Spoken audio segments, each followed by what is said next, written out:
Hey guys, Super Airsoft back again with another Airsoft video, and today we're going to be talking about two main things: my plate carrier setup as well as my helmet setup. We're going to be going over what do I have on there, why do I have it on there, and a few more other details associated with Airsoft gear, so stick around, you might learn something. But before we get things started, remember to like the video if you end up liking it, subscribe if you want more content just like this, and comment down below if you have any questions about anything we go over in the video. So to kick things started, we are going to start off with my plate carrier. It has an abundance of stuff on there, so we're going to start off with the one that has a lot to talk about. Why did I choose a plate carrier over a chest rig or one of those speed softer belts or various other options that are out there? So when I first bought the plate carrier itself, that was way back in 2018 or 2019 when I first started getting into Airsoft. I didn't have too much money. I wanted something that was versatile, something that I can kit up for outdoors and kit down for indoors. You know, something that I can bulk up and make really heavy and have everything that I need when I'm playing a long day of games, and something that I can strip down to its bare essentials, make really nice and light for indoors. This chest plate carrier, whatever you want to call it, was $50. I got it off of Amazon, and it doesn't look anything like it looks like right now. I have a bunch of attachments on there because as I progressed through my Airsoft hobby, I figured out that I needed certain things in certain positions because it just made it more comfortable. Your plate carrier is all about comfort. Make it the way that you need it to be. Don't necessarily watch some people's videos and be like, oh, I'm going to make it exactly like that guy's video. You really do have to customize it to how you play and what you actually like and what you actually need. In my opinion, if you only have the money to buy one kind of chest related equipment, buy a plate carrier because it's going to last and you can use it in an abundance of different situations and play styles. I will have links to everything that I talk about in the description below. To start things off with, the least fun part about it are my patches. Of course, I've got my Super Airsoft patch. I got a couple of these other fun patches that I've got throughout the years, some from mystery boxes, and this Overwatch one because I like Overwatch. This right here on the right side is the kill rag. The main reason I bought one of these is because when I played at Airsoft D14,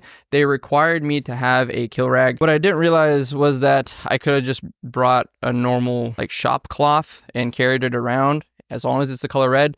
I spent like $10 on this thing, but it is kind of cool because then you could pull it out and actually make it look like you have a kill rag kind of, or like a blood splatter coming out of your chest plate. It's kind of cool. Totally not worth it. I wouldn't buy it again. The skirmish band, that's for Evike Airsoft HighGround here in Houston. Same goes with the little color switching band that I have at the very front. This to denominate my team. There are lots of colors on there. It's not for just RGB vibes. It's to actually denominate what team I'm on. At the very top, I have my tried and true little bungee attachment. I've had this on there for like 4 or 5 years at this point. I really don't know where the specific bungee model is from, but I'll link something that's very similar. This bungee attachment is super helpful. It's got a clip on it so I can clip my gun on and off. It's very helpful when you're going to spawn or loading into a game and you don't want to have to hold your gun in your bare hands for an extended period of time. You can clip it onto your chest plate. It'll just stand there and kind of rest on your plate. Now the gun cord or bungee attachment cord, whatever you want to call it, came in a one big loop. I actually cut it down to size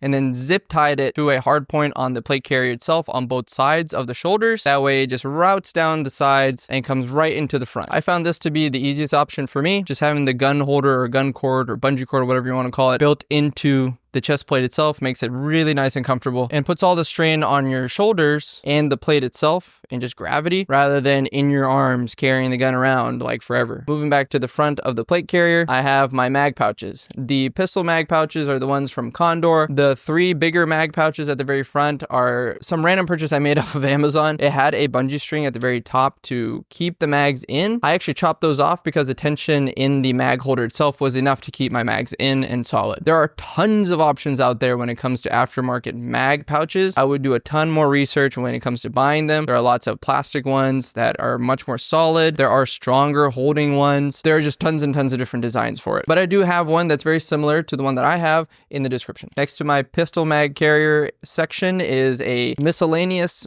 pouch. I hardly put anything really useful in there. Sometimes I'll put some band-aids or zip ties or something that I might need, or an extra battery or something like that. For the most part, it stays empty. Not even my phone will fit, and this phone is too big nowadays. You can also put some Skittles or some snacks in there. You definitely want some sort of a miscellaneous pouch. And mine is right there. That way I can just kind of unzip from the front. To the right side is supposed to be a radio / walkie-talkie holder. This came with my plate carrier. When I first bought it, it just houses my Thunder Bee grenade. It's the right size and tension to keep everything nice and solid. Even if I I lose the pin mid-round, I can still have it clenched in and shoved into that spot. I gotta find a better solution for my Thunder Bee grenade. And if anyone has one, comment down below. How do you guys house these things? Right now, this is my solution. That's it for the front side. Moving on to the back, I have a Condor water pouch. Bought this a while back when I was playing outdoors. I realized that I was getting really thirsty in the middle of a game, especially extended games, and this was the best way to do it. Getting a water pouch was a lifesaver for those games. Staying hydrated is very, very important while playing Airsoft, especially if you're playing outdoors, and especially if you're playing for an extended period of time without breaks. You need to stay hydrated, and having a water bladder filled with water on you is super, super helpful and convenient. This one is fully attached to the back of my plate carrier, and I have the water hose routed over my shoulder onto my left side, so then I can drink water whenever I need to. When I'm playing indoor CQB, I don't do it because the games are only about like 5, 7, 8 minutes ish, so I don't really need to fill it up with water. I can just drink water whenever I'm on my break. But for those outdoor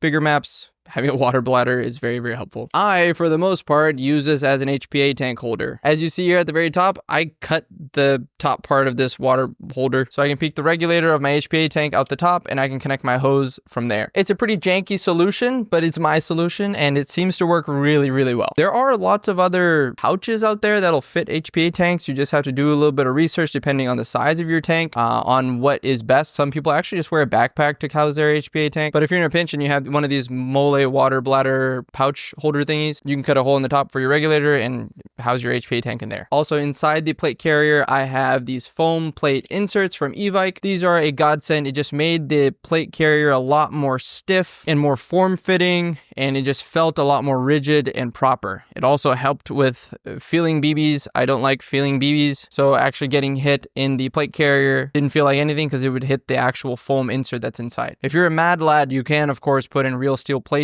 but I can't really imagine ever running around with like 15, 20 pound plates while playing Airsoft. I know someone who's done it, and you're a mad lad. I know you come to Evike HighGround sometimes. You're crazy for that. And that's pretty much it. That's all I really run for my chest plate. It's simple-ish, right? It's got everything that I need, nothing extra that I don't need. Apart from maybe the big hose for the water that I don't need for indoor CQB. I'm just too lazy to take it out. Now, moving on to the helmet. People either love helmets or they hate them. I love helmets. I think it's a very, very versatile solution for anything that you need to carry on your head. It also protects your dome from getting shot.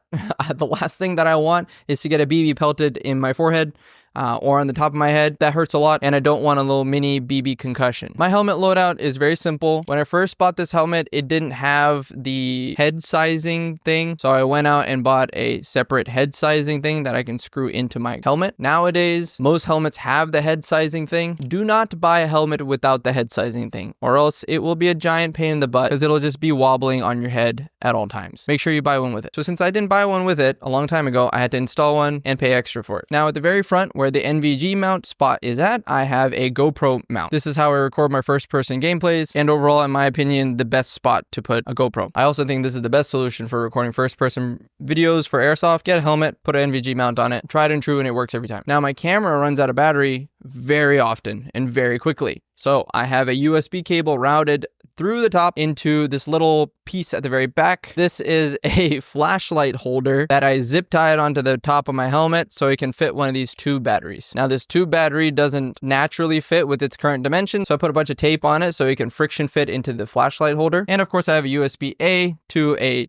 Type-C running from the flashlight holder slash battery holder down the middle of the helmet into the GoPro. On the sides, I have these little Picatinny rails. A friend of mine gave me these, said I don't need them, so I was like, okay, I'll go ahead and install them. I've never needed to use it. But if you wanted to put a flashlight or anything on it, you could always use these Picatinny rails. I'll try my best to find these adapters and put in the description if you need it. Of course, I've got patches and the little camo housing on the top, purely aesthetic. So that's my chest rig and helmet setup.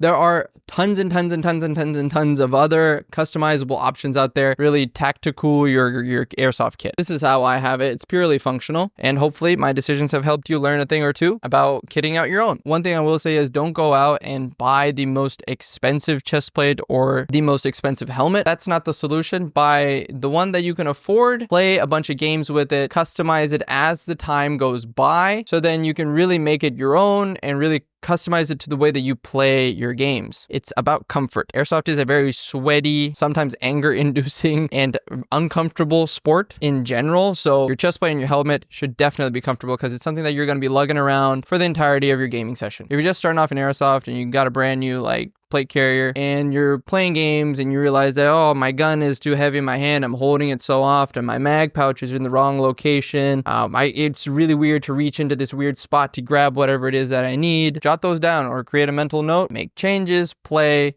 and eventually you'll get the setup that you need and the setup that's so comfortable and perfect for you that it just makes Airsoft even more enjoyable than it already is. But that's about it for today's video, guys. Hopefully you guys enjoyed. Remember to like the video if you end up liking it, subscribe if you want more content just like this, and of course, comment down below if you have any questions. I'll see you in the next one.